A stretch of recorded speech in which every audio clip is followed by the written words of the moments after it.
সুপ্রিয় দর্শক শ্রোতা, আসসালামু আলাইকুম। বিএনপির তারুণ্যের অহংকার হিসাবে দাবি করা ভাবি প্রধানমন্ত্রী তারেক রহমান কি দেশে যাচ্ছেন, নাকি অনিশ্চয়তার দোলাচলে তিনি বিদেশী থেকে যাচ্ছেন? এই বিষয়টা নিয়ে সংক্ষেপে আজ আপনাদের সঙ্গে আলোচনা করছি। শেখ হাসিনা সরকারকে ভয়াবহ সন্ত্রাস জঙ্গি স্টাইলে উচ্ছেদ করার পরে বিএনপির সামনে আর কোনো প্রতিপক্ষ নাই, এমনভাবে বিএনপির নেতাকর্মীরা কথা বলছিলেন। পল্টনের জনসভায় বলা হচ্ছিল যে খুব শিগগিরই তারেক রহমান এখানে এসে বক্তব্য রাখবেন এবং তাকে ইন্ট্রোডিউস করা হতো বাংলাদেশের ভাবি প্রধানমন্ত্রী ভাবে। এরপরে দেখা গেল তারেক রহমান যাচ্ছেন না। বিভিন্ন টেলিভিশন টকশোতে আলোচনায় প্রশ্ন যখন উঠল, তখন বিএনপির নেতারা বললেন তার বিরুদ্ধে একাধিক মিথ্যা মামলা হয়েছে, সেই মামলায় সাজা হয়েছে, এই সাজা শেষ না হলে তিনি কিভাবে আসেন? সেই মামলাগুলোর শুনানি শেষ হয়ে গেল, তড়িৎ গতিতে রাতারাতি সব মামলার শাস্তি বাতিল হয়ে গেল, যাবজ্জীবন 10 বছর সব বাতিল হয়ে গেল। তারপর কেন আসছেন না? তখন তারা বললেন না না না, এই হাইকোর্টের রায়ের বিরুদ্ধে তো আপিল বিভাগে আপিল করতেছে সরকার, ওটা শেষ না করে আসা যাবে না। আপিল বিভাগে মামলা শেষ হয়ে গেল, এখন কি কৈফিয়ত? তারপর বলা হলো পরিবারের কয়েকজন সদস্যদের বিরুদ্ধে সাজা আছে, সেই মামলায় কোন রকম সারেন্ডার ছাড়াই হাইকোর্ট সাজা বাতিল করে দিলেন বিস্ময়কর ভাবে। তারপর কি জবাব? নিরাপত্তার অভাব আছে, বুলেট প্রুফ গাড়ি কিনতে হবে, প্রাইভেট সিকিউরিটি দরকার। সে প্রক্রিয়া অগ্রসরমান থাকা অবস্থায় তারেক রহমান কি দেশে যাচ্ছেন? বিশ্বস্ত একটি সূত্রের তথ্য, না, তিনি যাচ্ছেন না। বিএনপির তরুণ যারা তারেক রহমানকে প্রধানমন্ত্রী দেখতে চান, তাদের স্বপ্ন ভঙ্গ হয়ে গেছে। যখনই বেগম খালেদা জিয়া নির্বাচনের জন্য নির্ধারিত আসন নিশ্চিত হয়ে গেছে, অর্থাৎ খালেদা জিয়া নির্বাচন করবেন, তখন প্রবীণরা বলছে না, ম্যাডাম থাকা অবস্থায় আমরা বিজয়ী হলে ম্যাডামকে আমরা প্রধানমন্ত্রী দেখতে চাই।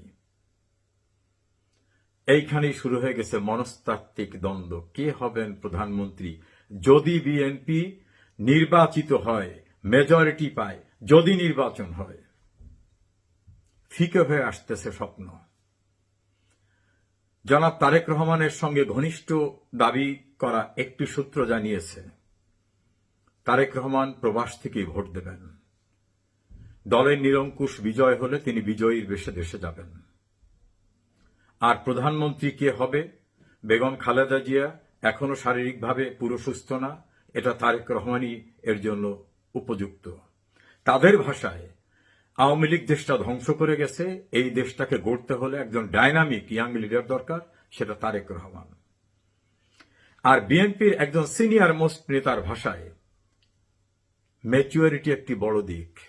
আমরা যদি সরকার গঠনের মতো সংখ্যাগরিষ্ঠতা পাই, তাহলে ম্যাডাম খালেদা জিয়াকেই প্রধানমন্ত্রী করতে হবে।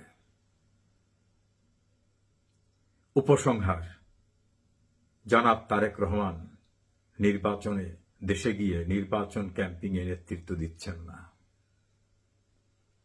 তিনি প্রবাস থেকে ভোট দেওয়ার যে বিধান করা হবে, সেটা থেকেই তিনি ভোট দেবেন। রেজাল্টের উপর নির্ভর করবে তিনি দেশে যাবেন কি যাবেন না, বা কখন যাবেন সেটা। তারেক রহমানের আরো সংশয়, আদৌ কি 15 ফেব্রুয়ারি নির্বাচন হবে? তাদের কি ডক্টর ইউনূস লন্ডনে এসে বৈঠক করার পর যেমন একটি ফাঁদে ফেলেছিলেন, নির্বাচনে নিয়ে কি তাদেরকে আর একটি ফাঁদে ফেলানো হবে? বিএনপি চতুর্দিকে এখন অন্ধকার দেখছেন। জামাত দাম্ভিকতার সঙ্গে বলছে বিএনপিকে দরকার নাই, তারাই সরকার গঠন করার জন্য উপযুক্ত। নতুন প্রজন্মের এনসিপি তারেক রহমানের নামের পিছনে বিভিন্ন বিশেষণ দিয়ে বিশ্রী স্লোগান দিয়েছে, তার মায়ের নামের সঙ্গেও শব্দ ব্যবহার করে স্লোগান দিয়েছে। বন্ধু কারা? এই পরিস্থিতির ভিতরে দিশেহারা বিএনপির নেতৃত্ব কেউই জানে না কি হতে যাচ্ছে, কি হবে। একাধিক নেতার সঙ্গে কথা বলে জেনেছি তারা কেউ জানেন না তারেক রহমান কবে আসবে বা আদৌ আসবেন কিনা। হতাশ।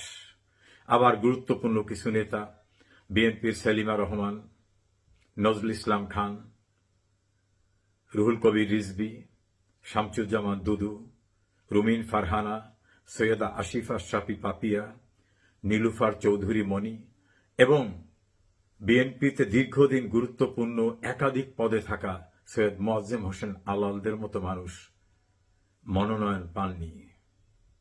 হতাশ। শেষ পর্যন্ত কি হতে যাচ্ছে? তবে এটা দৃশ্যমান, তারেক রহমান ঝুঁকি নিয়ে দেশে যাচ্ছেন না, এটাই সূত্র বলছে। তারেক রহমানের দেশে যাওয়া হচ্ছে না।